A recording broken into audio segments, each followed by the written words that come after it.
Intelligent Talk 1170 KCBQ. And ladies and gentlemen, we are back. We are back from our break, and we're here to have discussion with you about these issues and about this 50-second race. Now, Jim, something else that I've been studying is PAV, Permanent Absentee Voter. You know, I helped Craig Huey up in Los Angeles. Jane Harmon walked away from her seat, and they had a special election. So the Republican Party said, hey, we got to get people on a bus, go up there and help Craig Huey, right? The election's next week. Well, guess what? Most of the people that we met face-to-face had already sent in their PAV ballot.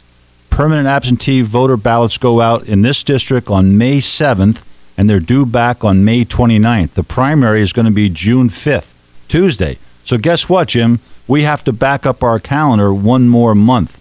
We can't try to get 1,000 people organized the last weekend in May or the first weekend in June to get out the vote, right? Half the vote will already be in. So here's what we've got to do. The window really is, we got January, we got February, we got March, we got April.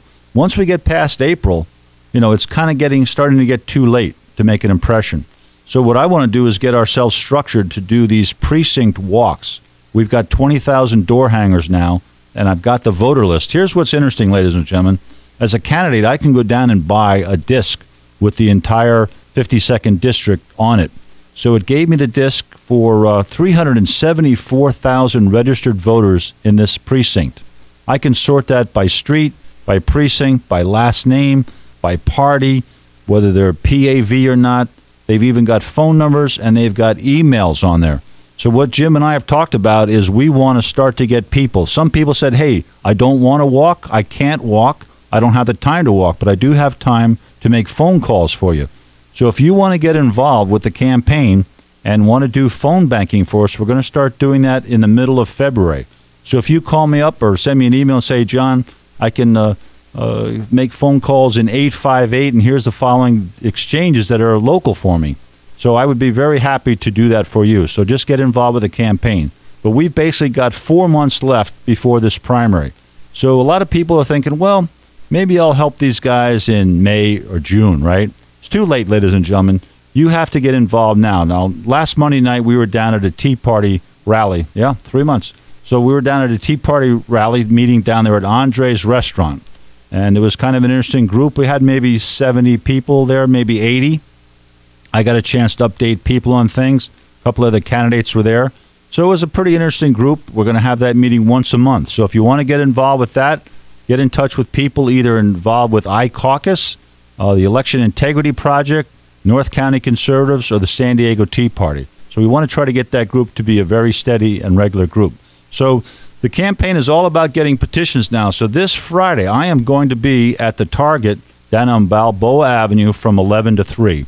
That's a good window. You know, it's not so early that people aren't out and about, and it doesn't get too much in a rush hour. So if you want to meet us there, we'll be there collecting signatures. All you have to do is sign for us as an address, and then we'll turn that in. And then on Saturday, we'll be at the Home Depot at Mira Mesa at the I-15. So that's a good mix. If you're in the district, we just need to get you certified to be a circulator. Now, there was an article in the UT just 2 days ago. And, Jim, you may find this interesting. There are 17 of the 53 congressional congressmen in California already receiving other pensions from other government jobs they've had, right? Double dipping. Unbelievable. That's called double dipping, ladies and gentlemen. I got to be honest, the guy that I'm running against is actually going to be triple dipping after June, because when we knock him off in the primary, he will have 3 pensions. He's already collecting 2 pensions, Jim. He's really good at it. So he's making $174,000 a year as a congressman, and he's collecting $28,000 a year in pensions from other government jobs he's had. Now, we're trying to find out the 2 Democrats in this race. We think they're, between the 2 of them, already locked up 2 to 4 pensions. So the 3 guys that I'm running against, somewhere between, say, 5 and 7 pensions already coming in from the taxpayers. And it was a very good question asked Monday night to Bob Filner, who's running for mayor, from a lady who said, hey, I can't afford to save for my own pension. Why aren't the city employees into a 401k plan or something like that? Now, wouldn't that be a common sense solution to have people that come into the government now to fund their own retirements through a 401k plan. Why should the taxpayers get stuck with these pension plans? Who can't do it themselves for themselves. Yeah, that's what we're all about now. So we also have some other events coming up this week, ladies and gentlemen. As I mentioned, we're working this petition drive pretty hard here during the day.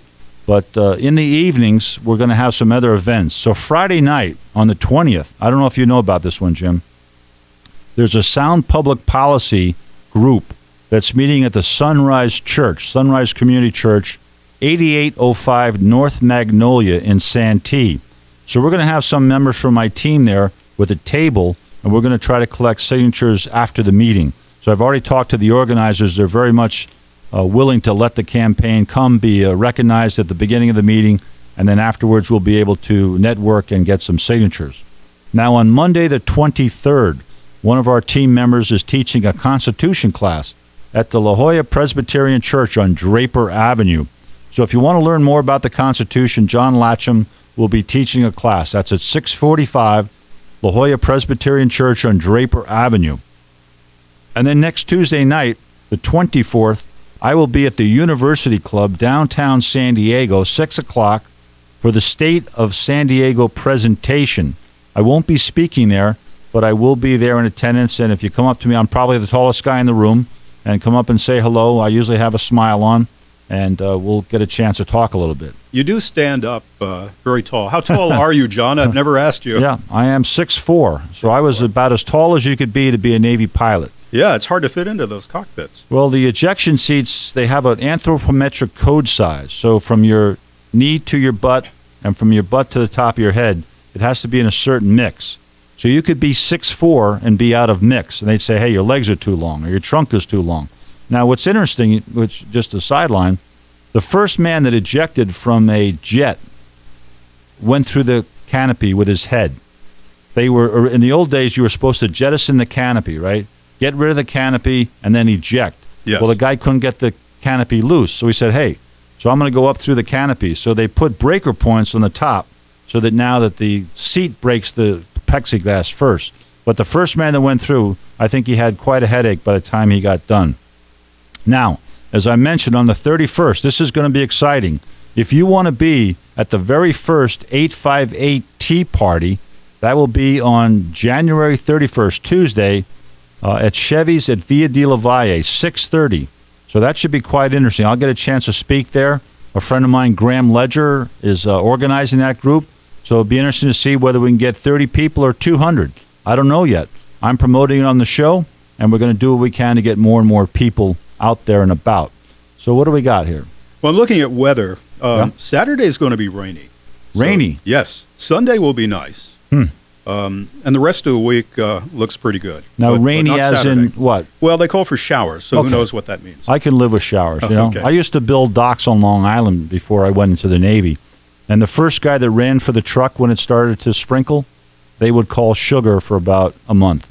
So if it's 30% chance, we'll be out there, ladies and gentlemen. If it's 90% chance, you know, we'll have to take a look at it. But this petition drive is quite interesting because it does two things for the campaign. One, it gets us name recognition.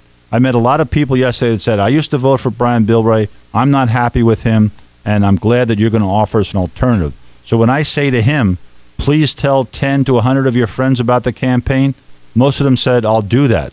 The power of emailing, you know, inner circles, associates, social media really plays up well. So we're setting up points of light all throughout the district to get more and more people to come aboard. Yeah, it's not only name recognition, but tonight we went to a mixer before this, and a lot of people were thrilled. They said, hey, we've never had a congressional candidate at our mixer before. Yeah, so one thing that's unique about myself, ladies and gentlemen, differentiates me from the other people that are running.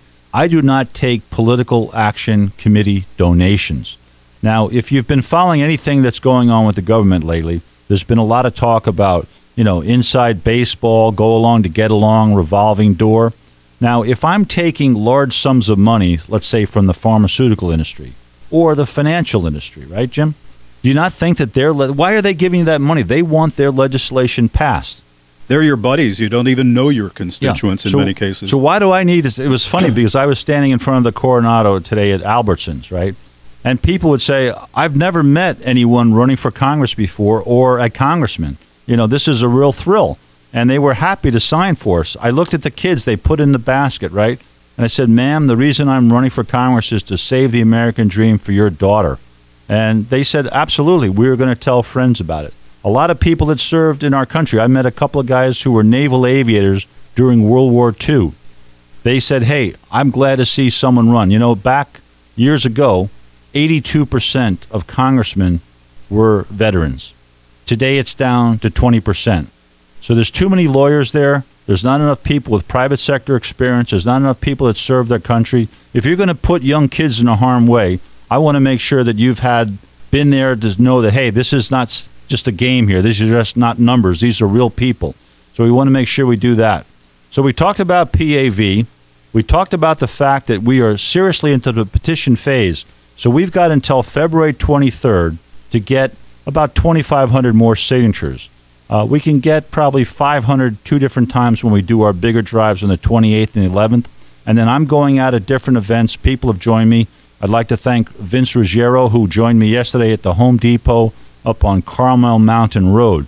That's a good location. Lots of people that are working for a living, small business guys coming in there, buying stuff.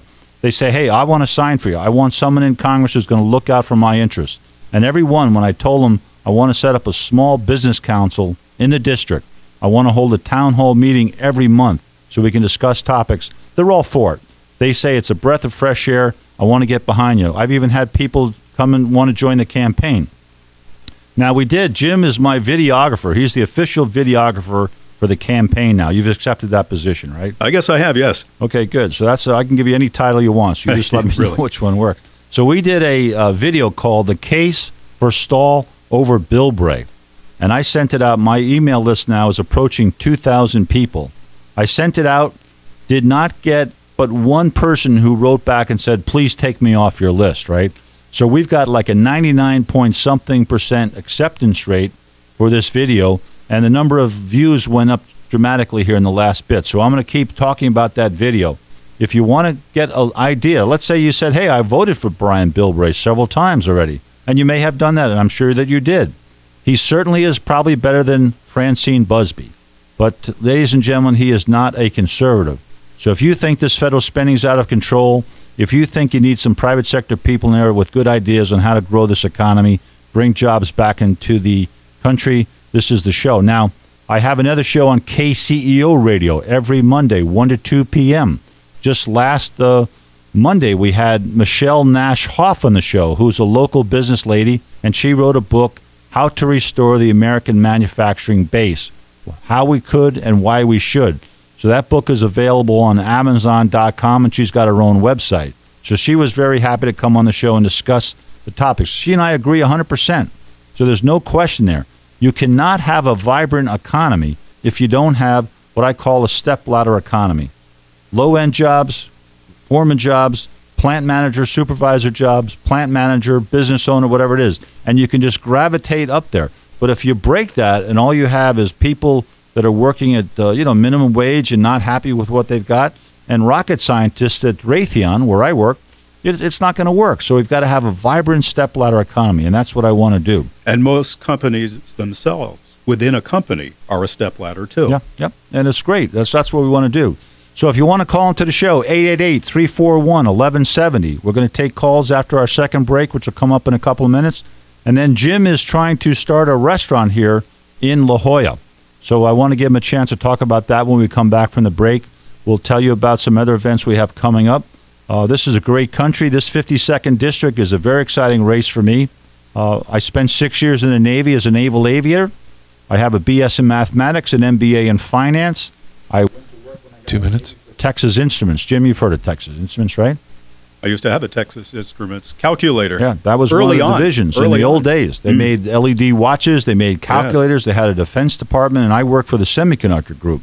So I was a sales engineer there, called on a lot of good accounts, sold a lot of military-grade chips, commercial chips to different companies, and then I got hired by different companies, worked my way up as the stepladder economy would allow me to do, and I became the vice president of worldwide sales for TRW LSI Products, large-scale integration.